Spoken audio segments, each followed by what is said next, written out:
Alors, des images d'hier soir, alors que dans la course à la direction du Parti québécois, un candidat s'ajoutait officiellement. Il avait déjà annoncé assez clairement son intention dans les jours précédents, mais l'Assemblée officielle se tenait hier soir à Montréal. Paul Saint-Pierre Plamondon est avec nous ce matin. Bonjour. Bonjour.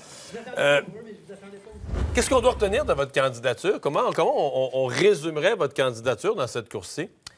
Le Parti québécois est un parti à rebâtir. Ça prend quelqu'un qui a le profil pour rebâtir et rassembler, donc parler évidemment à ceux qui ont déjà leur carte de membre, mais parler à ceux qui l'ont déjà eu, ceux qui sont à l'extérieur du Parti québécois pour bâtir autour d'une mission, celle de l'indépendance du Québec, donc rassembler, mais autour d'une mission qui est précise, concrète, avec des objectifs tangibles.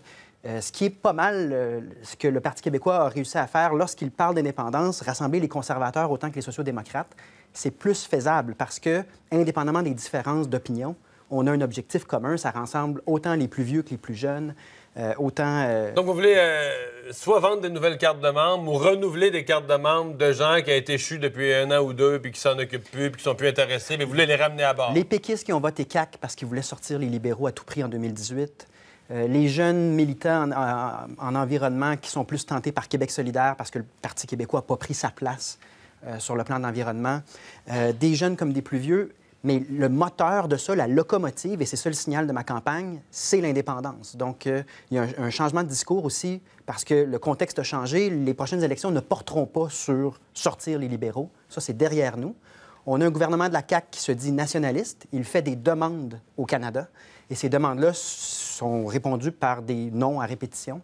Donc, c'est non au modèle de la laïcité québécoise, c'est non à la spécificité et protection de notre langue, non aux énergies renouvelables parce qu'on subventionne le pétrole de l'Alberta, non à la protection de nos frontières. On ne peut pas gérer nos frontières, on ne peut pas gérer notre culture, donc tout l'épisode avec Netflix.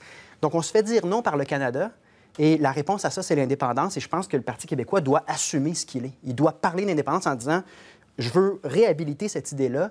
J'en suis fier de cette idée-là. Elle est essentielle pour la vitalité du Québec dans la vie. » Vous vous présentez cette fois-ci comme le candidat le plus clairement indépendantiste, un référendum sur l'indépendance dans le premier mandat. Oui. Vous vous êtes présenté il y a 3 ans dans une course au leadership en étant le candidat le moins indépendantiste, en disant, vous avez parlé de l'obsession référendaire du PQ qui fallait peut-être calmer.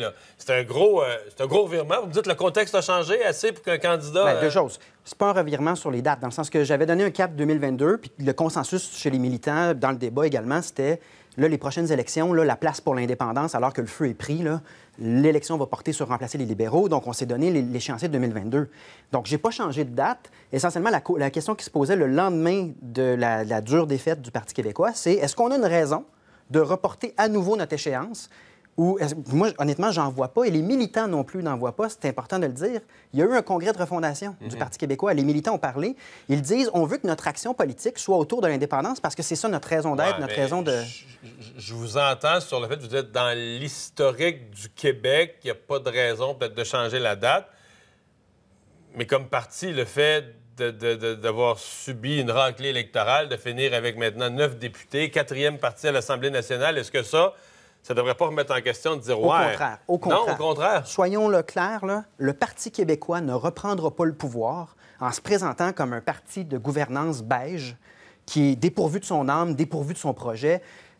Un parti éteignoir reprendra pas le pouvoir. Là. Donc, le Parti québécois a été fondé pour l'indépendance du Québec. Cette idée-là, elle est encore plus actuelle en 2020 qu'elle était en 1995 pour tous les noms que je vous ai mentionnés.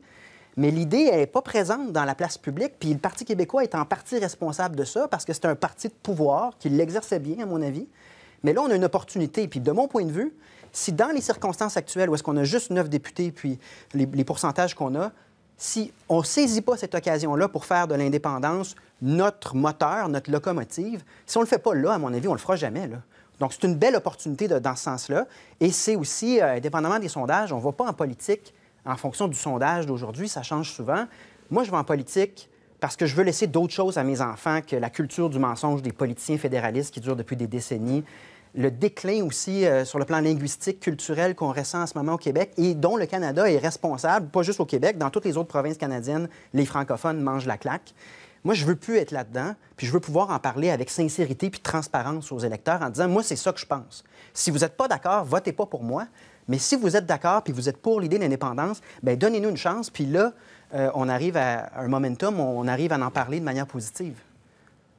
Qu'est-ce que vous offrez de plus que ce que j'appellerais la conclusion du congrès de refondation? Parce que cet automne, si je regardais ce matin, je revoyais les manchettes le lendemain matin, le lundi matin après le congrès de refondation, qui avait eu moins de visibilité. C'était la même fin de semaine que le coton ouaté à Catherine Dorion, qui avait eu plus de visibilité que le congrès du PQ. Mais Ce qui est inquiétant en soi, mais ça, je l'avais constaté à l'époque. Mais quand même, revenons au fait, là. On avait voté, les membres avaient voté une priorité à l'indépendance. Donc, est-ce que vous êtes à la même place? Vous voulez aller encore plus loin, en accélérer là-dessus? Comment vous vous situez par rapport à ce que j'appellerais le vote de conclusion du congrès de refondation? Je l'incarne à temps plein, là. Et les gens qui ont préparé la refondation étaient aussi impliqués dans les démarches que j'ai faites auparavant, notamment Oser repenser le PQ. On parlait beaucoup d'intergénérationnel. Et là, à Trois-Rivières, on avait tous les groupes d'âge, puis ça travaillait ensemble, là, de l'intergénérationnel. Il n'y avait pas de conflit. Les journalistes l'avaient noté. Pas de claquage de porte. Les gens étaient d'accord sur ces principes-là. Moi, je l'incarne de bout en bout, cette volonté-là de replacer l'indépendance et d'expliquer les autres enjeux comme l'environnement. Il y a quelque chose de très frustrant. C'est pas vrai qu'on va influencer les questions environnementales avec des petites mesures communautaires. On le saurait, ça fait longtemps si c'était le cas. Et si on attend que le Canada négocie avec d'autres nations des accords contraignants à l'international, on en a pour 200 ans. La seule façon qu'on peut agir sur l'indépendance, c'est à travers l'Assemblée nationale, en faisant du Québec un pays qui est en avance.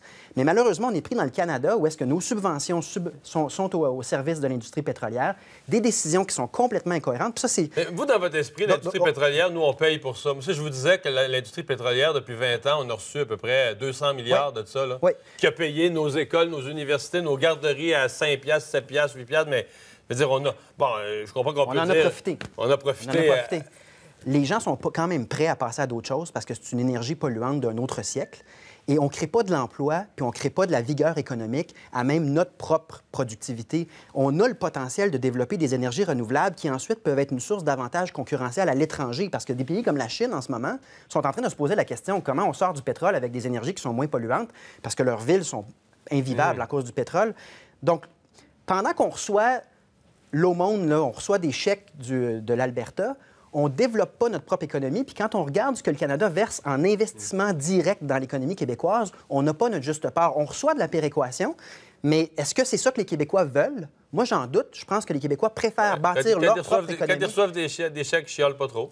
Oui, mais je pense que si on leur pose la question, préférez-vous vous-même générer vos propres chèques puis qu'on s'enrichisse à même notre propre travail? Il y a bien des Québécois qui, aussi pour des questions de principes environnementaux, vont dire on se tourne vers les énergies vertes.